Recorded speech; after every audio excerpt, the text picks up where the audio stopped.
We did it, Brett Bakita. The high school football season completed at Ford Field. I'm not sure everyone thought it would happen. It's January. It's done.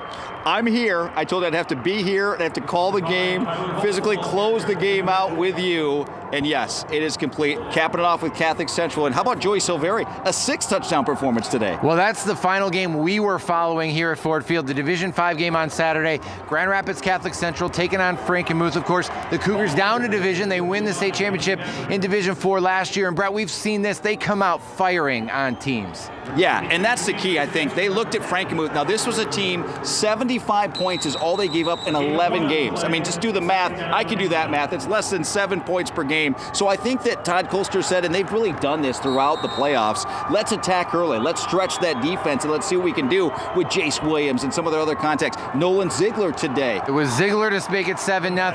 Jace Williams got a touchdown catch in there. Ziegler again, it's 21-7. Eventually, in the second half, we see them run the football. Nick Holleran had a great game. 26 carries, 192 yards, and a touchdown. Set up a lot of Joey Silveri short TD runs. Yeah, I mean, Nolan Ziegler was fantastic, as we expect on defense, but really, this was a complete effort. You're right. Nick Holleran, a senior, number 23, had a big day. And a lot of those times we were laughing because he'd get caught on the 1 or 2 yard line and someone else would get credit for the touchdown. I was glad he finally got the last one. And wow, 192 yards. And let's not forget that offensive line. They've raved about this offensive line. They did it through the playoffs, and I thought they especially did it against a good defensive front today. 4 titles in 5 years. It's back-to-back, but for this group, it's the only one they won together, which makes it special.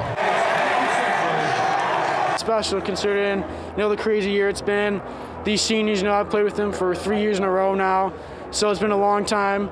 And just a long season, once again, 8 months, only 10 games, not a lot of opportunities, but we had to be ready and make the most of it. I mean, it feels great. We've been grinding for 8 months with my boys, and we finally got the job done, had a great season, and it's kind of sad that it's over, but ended it out the right way. It's awesome. I mean, I love these dudes. I was very emotional seeing these guys going back. I mean, all this time, these 8 months we spent together, practicing every day. I mean, you just build such close relationships with them, and you're just so tight with them. The work habits, the competitive drive, the consistency with it, the expectation, the standard, all those things are great, but obviously how things have unraveled this year, really, really special. Not that we want to add any pressure here to Catholic Central in 2021, but 7 starters potentially returning on defense. Joey Silveri, Nolan Ziegler. It's going to be a good team. Absolutely. You know what? Todd Colster had to replace 16 this year from a year ago, and he told me he felt that might have been his best team talent-wise he had a year ago at Catholic Central when they won it in Division IV.